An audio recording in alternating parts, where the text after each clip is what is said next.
আজকে আমি একটা নতুন রেসিপি নিয়ে আসলাম। আর রেসিপিটা যতটা দেখতে সুন্দর, খেতেও কিন্তু দুর্দান্ত লাগে। আমি কিভাবে রেসিপিটা তৈরি করছি বন্ধুরা, দেখতে থাকেন। আর মেহমান আপ্যায়নের জন্য কিন্তু দারুণ পারফেক্ট একটা রেসিপি। আসসালামু আলাইকুম। এখানে আমি চাল ভিজিয়ে রেখেছিলাম, আতপ চাল রাত্রে ভিজিয়ে রেখেছিলাম। এখানে কিন্তু অনেকটি চাল আছে, আমি সম্পূর্ণটা নিব না, একটু এখান থেকে আমি নিয়ে নিব। ভালোভাবে কিন্তু আমি পরিষ্কার করে ধুয়ে আমি রেখে দিয়েছিলাম। এখানে আমি কাপ নিয়েছি, আমি মেপেই করব আজকে, সম্পূর্ণ চালটা করব না। আমি 1 কাপ এখান থেকে নিয়ে নেব। আমি ধুয়ে কিন্তু পরিষ্কার করে রেখে দিয়েছি। দেখো 1 কাপ আমি নিয়ে নিলাম, এটা আমি রেখে দেব। দেখো 1 কাপ আমি চাল নিলাম।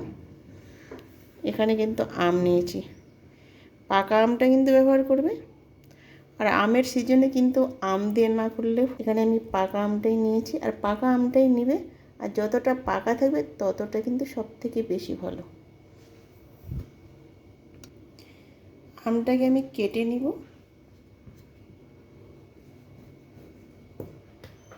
দেখো ভিতরে কিন্তু লাল হয়ে আছে, পেকে গেছে।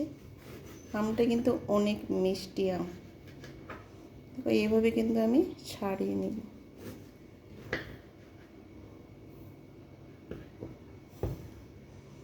আমি দুটোই আম দিব, আর দুটোই আম কেটে নিলাম। দেখো এভাবে কিন্তু আমি দু সাইডের অংশটাকে কেটে নেব। এখানে আমার কাটা হয়ে গেছে। এখানে আমি বাটি নিয়েছি, বাটির মধ্যে আমের অংশটা এইভাবে ছাড়িয়ে নেব। এতে কিন্তু নারিকেল কোরানোর, এটা ওটা দিয়ে কিন্তু আমি মধ্যের অংশটাকে ভালোভাবে কিন্তু আমি নিয়ে নিব। দেখো এইভাবে কিন্তু আমি ছাড়িয়ে নিব। আর পাকা আমটাই ব্যবহার করবে। দেখো এইভাবে কিন্তু আমি ছাড়িয়ে নেব ভালোভাবে। কিন্তু আমি খোসা ছাড়িয়ে আমটাকে মধ্যের অংশটাকে বার করে নিয়েছি। এখানে আমি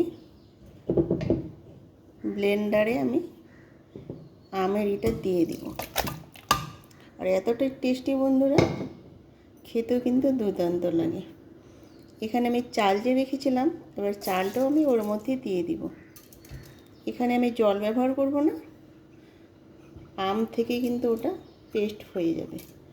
সম্পূর্ণটা আমি দিয়ে দিলাম 1 কাপ চাল ভিজানো। আতপ চালটাই আমি নিয়েছি। দেখো এটাকে ভালোভাবে আমি ব্লেন্ড করে নেব। আমার কিন্তু ব্লেন্ড করা হয়েছে, সেম কিন্তু একদম পেস্টের মতো বানিয়ে নিয়েছি। দেখো সেম পেস্টের মতো কিন্তু হয়ে গেছে, দেখে বুঝতে পারছো বন্ধুরা। বাটির মধ্যে আমি ঢেলে নেব।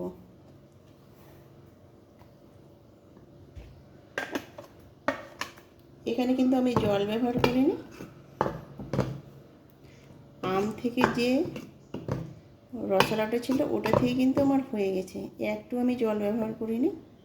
আমি সম্পূর্ণটা ঢেলে নিয়েছি। আর একটা কিন্তু বেটারের মতো কিন্তু হয়েছে, আর একটু ঘন করতে হবে। দেখেই বুঝতে পারছো বন্ধুরা কিভাবে আমি বেটারটা হয়েছে।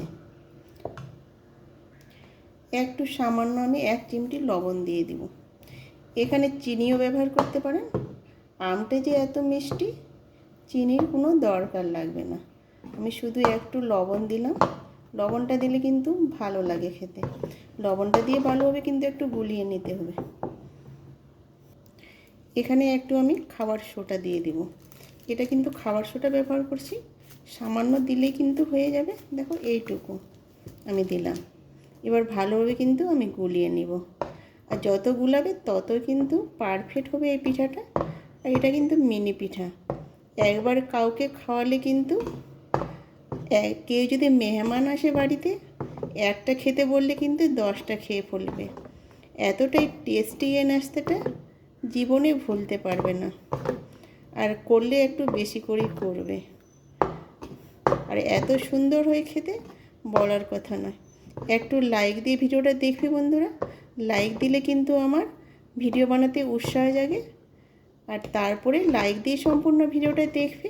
টেনে টেনে দেখলে তো বুঝতেই পারবে না আমি কিভাবে ছোট মিনি পিঠাটা তৈরি করলাম। দেখো ভালোভাবে কিন্তু আমি লবণটাকে এর সঙ্গে গুলিয়ে নিলাম, আর খাবার সোডা একটু দিয়েছিলাম, ওটাকে আমি গুলিয়ে নিলাম। খাবার সোডা দিয়ে কিন্তু একটু রেস্টে রাখতে হবে না, এটা কিন্তু তার সঙ্গে সঙ্গেই কিন্তু করে নেবে। সঙ্গে সঙ্গে কিন্তু হয়ে যাবে, রেস্টে রাখার কোনো দরকার নাই। আমার যদি রেসিপিটা ভালো লেগে থাকে বন্ধুদের কাছে শেয়ার করে দিবেন, আর ভালো লাগলে সাবস্ক্রাইব করে পাশে থাকতে পারেন। এবার আমার কিন্তু ব্যাটারটা তৈরি হয়ে গেছে, আর গুলানোও কিন্তু হয়ে গেছে, পারফেক্টভাবে কিন্তু হয়েছে। এবার আমি রান্নাঘরে চলে যাব। আমি রান্নাঘরে চলে এসেছি। এটা কিন্তু তাওয়াটা গ্যাসে বসিয়ে দেব। আমি তাওয়াটা গ্যাসে বসিয়ে দিলাম, গরম হয়ে গেছে। এখানে কিন্তু তেল দেওয়ার কোনো দরকার নেই, বিনা তেলে কিন্তু এই রেসিপিটা তৈরি হয়ে যায়। দেখো একটু একটু করে আমি দিয়ে দিব, এখানে ছোট ছোট করে দিব আমি, যেহেতু একটু মিনি পিঠা। একটু একটু করে বেটার আমি দেখো এইভাবে আমি দিয়ে দিব।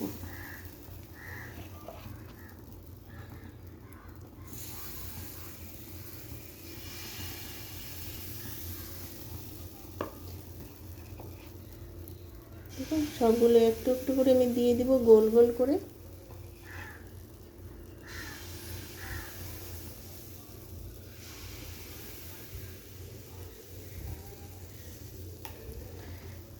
এবার দেওয়া হয়ে গেছে, এবার ঢেকে দেব। এখানে একটু আমি ছিদ্রটাকে একটু বন্ধ করে দেব। এটা কিন্তু হালকা মিডিয়াম আছে কিন্তু জাল দিতে হবে। আর বেশি, যেহেতু আমি তেল দিইনি, হালকা আছে কিন্তু এটা ভাপিয়ে নিতে হবে আর সিদ্ধ করে নিতে হবে। বেশি জাল দিলে কিন্তু হবে না, নাহলে নিচের তলাটা পুড়ে যাবে। আমি শুধু 1 মিনিটের মতো রাখবো। 1 মিনিটও থাকবে না, অত 1 মিনিট থেকে কমই থাকতে পারে। আমি ফিরে আসলাম। এখানে কিন্তু আমার 1 মিনিট থেকেও কম লেগেছে সময়। দেখো আমি তুলে দেখাচ্ছি কিভাবে হলো, পারফেক্টভাবে কিন্তু হয়ে গেছে।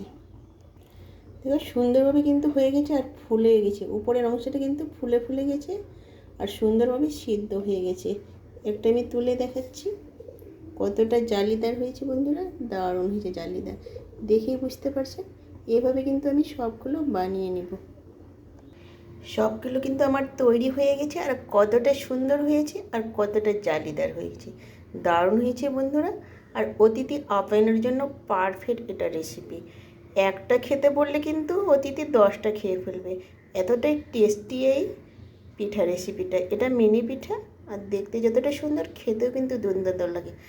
আম শেষ না হতে হতে কিন্তু এইভাবে ঝটপট করে একবার বানিয়ে নিন, না হলে পস্তাতে হবে।